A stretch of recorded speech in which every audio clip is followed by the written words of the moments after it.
Bonjour et bienvenue à l'épisode 9 de cette série sur la linguistique pour l'apprentissage et l'enseignement des langues. Cet épisode est consacré à l'observation de la répétition et de la variation dans la langue réelle. Nous allons notamment nous poser la question comment observer ces répétitions et ces variations pour augmenter l'efficacité de l'apprentissage des langues. Voici la structure de cet épisode. Tout d'abord, nous allons regarder la signification des termes répétition et variation. Nous allons aussi explorer bien évidemment les implications pour l'apprentissage et l'enseignement des langues.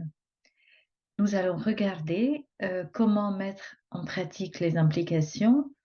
À un exemple, j'ai choisi un exemple, notamment la lecture de plusieurs textes sur le même sujet. Et comme exemple, j'ai pris les critiques de restaurants. Donc, nous allons travailler un peu avec des critiques de restaurants anglaises. Nous allons aussi, à la fin, tirer quelques conclusions. Répétition et variation, que signifient ces termes? Il est très intéressant de voir deux directions un peu différentes, même, on pourrait même presque dire opposées, de fonctionnement de langage, notamment que certaines séquences de mots coexistent étonnamment souvent, donc, certains mots sont utilisés ensemble étonnamment souvent, même si chaque énoncé ou phrase écrite produite spontanément est unique. Donc maintenant, quand je suis en train de parler, je produis probablement des phrases qui n'existaient pas avant. Et ces phrases sont pourtant construites des éléments, donc contiennent des répétitions, donc sont construits de petits bouts de langage que je connais. Je m'appuie donc sur l'usage conventionnel, sur l'usage habituel de la langue française. En même temps, même les expressions dites fixes démontrent des quantités surprenantes de variabilité. Donc, je peux, dans ma performance linguistique, donc produire de nouvelles phrases, comme je viens d'évoquer, et aussi changer certaines formes, certains éléments langagiers, même dans les expressions fixes. Également intéressant à observer, et c'est une implication donc pour l'apprentissage et l'enseignement des langues, que la fréquence avec laquelle les mots, les expressions ou les schémas grammaticaux apparaissent dans l'apport linguistique semble avoir un impact sur leur acquisition. En gros, chaque rencontre avec un élément langagier aura un impact sur la consolidation de cet élément, et aussi cette rencontre va influencer en quelque sorte ma perception de la langue cible et ma perception du fonctionnement de l'élément langagier que je souhaite étudier. Par conséquent, les apprenants doivent être exposés plus d'une fois à des éléments linguistiques pertinents. Il va de soi qu'il vaut mieux lire 10 phrases avec le mot que je souhaite étudier, notamment 10 phrases différentes, que lire la même phrase 10 fois l'une après l'autre, parce que ce que je vais consolider, c'est non seulement le mot, mais son entourage, ses sens variés. Il faut donc aussi, dans l'apprentissage, lors de l'apprentissage d'une langue, avoir de nombreuses occasions pour pouvoir observer et aussi pour pouvoir pratiquer ces éléments linguistiques. Tout cela, donc ces principes sont très utiles, bien jolis, mais comment les mettre en pratique? Par exemple, si les tâches de votre manuel contiennent des propositions pour la répétition, pour la variation, par exemple, vous avez un dialogue qui se transforme après en texte narratif ou narratif dans un dialogue de quelqu'un d'autre que vous adaptez à votre propre situation. Tout cela sont des manifestations en fait, de ce principe de variation et de répétition qui vont vous permettre donc de consolider et d'élargir vos connaissances. Également, le fait que si vous lisez plusieurs textes sur le même sujet, ces lectures vont aussi contribuer non seulement à vos connaissances, à élargir vos connaissances sur un certain sujet, mais aussi à identifier le vocabulaire clé et à identifier donc les unités multilexicales fréquentes ainsi que les schémas grammaticaux typiques. Donc la lecture, donc lire et écouter plusieurs textes sur le même sujet va permettre d'identifier, comme je viens de dire, le vocabulaire clé du thème, mais aussi il permettra d'identifier les répétitions et les variations linguistiques au sein de ces textes. Nous allons maintenant explorer un exemple concret, notamment les critiques de restaurants anglaises. Si vous souhaitez faire cet exercice, lisez les exemples que je vais vous présenter sur les diapos suivantes. Essayez d'identifier les mots-clés, les expressions clés thématiques, donc les mots et les expressions utilisés dans plusieurs textes de façon similaire. Je vais passer les diapos assez rapidement. Si vous souhaitez donc étudier les textes, n'hésitez pas à arrêter la vidéo. Les deux premiers textes, texte 3 et texte 4, texte 5, texte 6 et 7. Voici quelques exemples du vocabulaire clé. Je voudrais attirer votre attention sur le fait qu'il ne s'agit pas des mots véritablement, mais il s'agit des structures un peu plus étendues. Donc, il s'agit des associations de mots ou des unités multilexicales, si vous voulez, qui vont donc décrire une situation, un plat, l'atmosphère, etc. Donc, vous voyez ici quelques exemples, également quelques exemples sur ce slide ici, encore quelques-uns. N'hésitez pas donc à arrêter la vidéo si vous souhaitez étudier ces exemples. Et finalement, un résumé du vocabulaire clé. Vous voyez ici donc que les critiques de restaurants se concentrent peu surprenamment donc sur les plats, sur le service, l'atmosphère. Pour les plats, vous trouvez aussi de nombreux exemples, donc de nombreux adjectifs qui qualifieront les plats. Vous voyez aussi que la structure est quand même assez similaire, donc toujours le plat est, le service est, l'atmosphère est, donc le verbe qu'on utilise dans ces phrases est souvent le verbe être. Bien évidemment, si vous apprenez le vocabulaire clé qui est corrélé donc avec la description d'un restaurant ou des plats, vous n'apprenez non seulement, par exemple, la qualification des plats, mais aussi la qualification des boissons et aussi, avec quelques exceptions, la description d'une activité, d'un événement. En identifiant les adjectifs qui qualifient le service d'un restaurant, vous apprenez bien évidemment aussi des adjectifs, donc les mêmes adjectifs qui peuvent servir à qualifier d'autres services, par exemple le service dans un magasin, le service dans un hôtel, etc.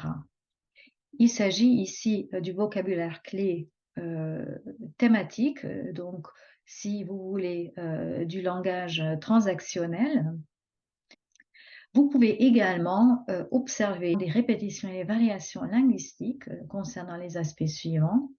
Comment recommande-t-on un restaurant? Comment dit-on qu'on reviendra avec plaisir? Comment parle-t-on en superlatif d'un restaurant? Ces phrases disent peu du restaurant visité, sauf qu'on comprend qu'il s'agit d'une critique positive du restaurant en question.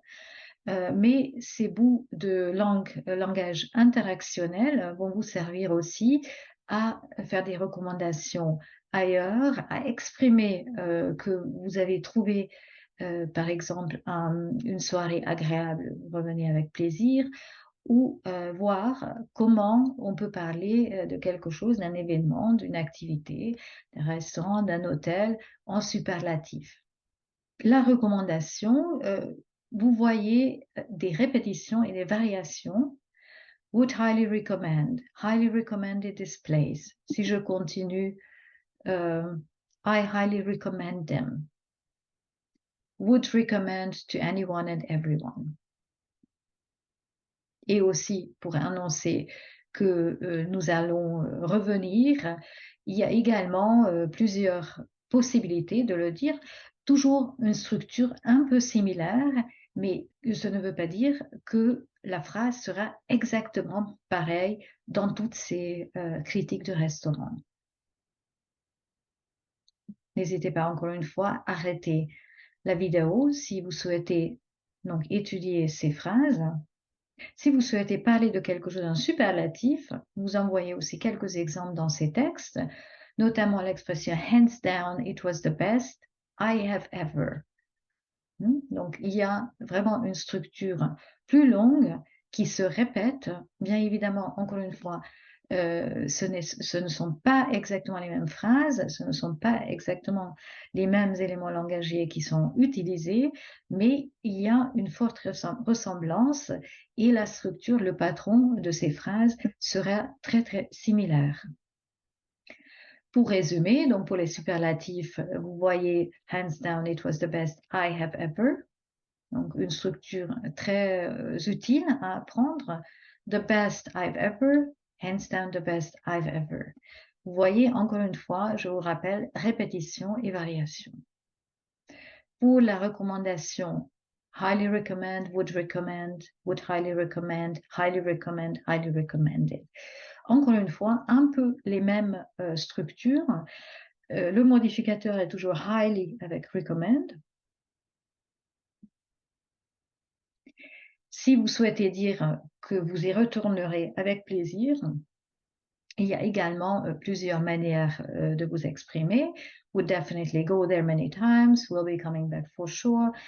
We will be coming back again very soon. We will be back. Donc le mot back est présent dans pratiquement toutes les phrases. Vous avez donc le futur. Vous avez quelques verbes, mais ce n'est pas une liste infinie. Il y a le verbe aller, le verbe venir et le verbe peut-être être. Ces trois verbes donc, vous permettront d'exprimer que vous retournerez à cet endroit avec plaisir. Au niveau grammatical, nous pourrons également observer des répétitions et des variations, notamment que dans le langage parlé, le sujet, si le sujet est I ou we, donc moi ou nous, le sujet est souvent omis dans le langage parlé. C'est quelque chose que vous pouvez observer dans ces critiques. Et aussi la structure the best I've ever. Donc, encore une fois, les superlatifs avec le present perfect, ainsi que le fait que le service, qui est donc merveilleux, the staff, peut être utilisé au pluriel et aussi au singulier. Donc, au niveau grammatical, si vous faites attention, si vous étudiez, si vous observez ces phrases, vous pourrez en bénéficier, vous pourrez vraiment consolider beaucoup d'aspects de la langue cible. Par exemple, si vous parlez des biographies, ou si vous voulez présenter une ville, vous écrivez une lettre de motivation, vous étudiez le résumé d'un article, vous allez découvrir des répétitions et des variations. Biographie, bien sûr, c'est un concept très large, mais si vous regardez par exemple la biographie des écrivains ou des compositeurs ou des physiciens, vous allez trouver des ressemblances de plus en plus fortes. Donc, si vous limitez un peu votre recherche, le vocabulaire clé va émerger et vraiment le vocabulaire clé qui fait partie en fait de la manière de mode d'expression de toute une communauté langagière et non seulement d'un auteur qui a rédigé une biographie par exemple, de Mozart. Présentation de ville, pareil, surtout si vous regardez par exemple des villages ou vous lisez quelque chose sur des métropoles ou si vous lisez sur la même ville plusieurs textes.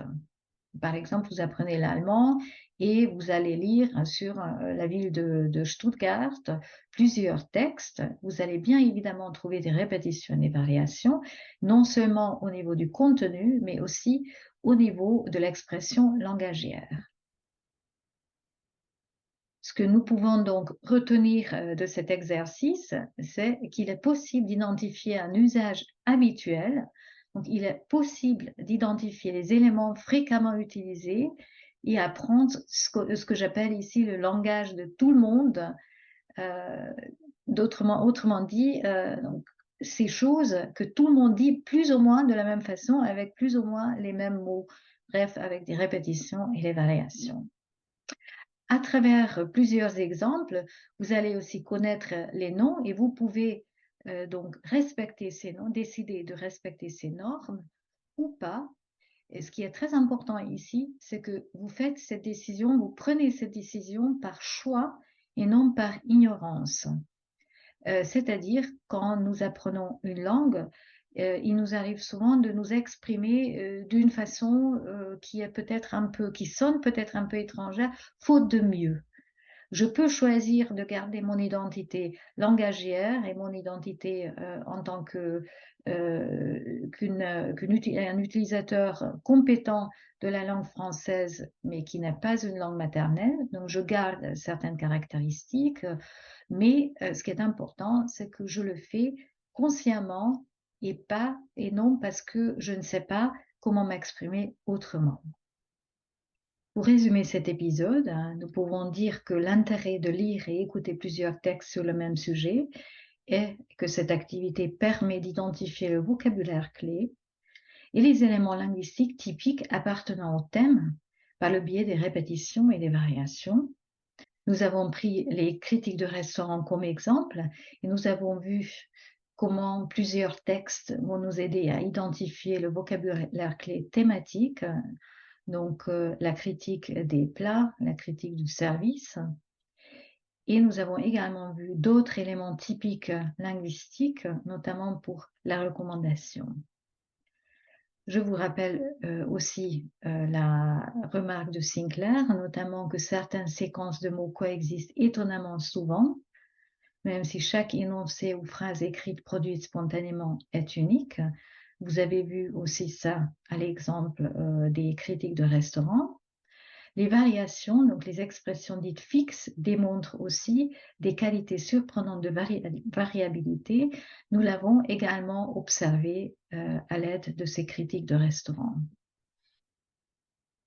Notre épisode suivant, qui est aussi le dernier épisode de cette série, sera consacré au concept pour l'apprentissage des langues et nous allons regarder comment utiliser des textes modèles pour rédiger ses propres textes.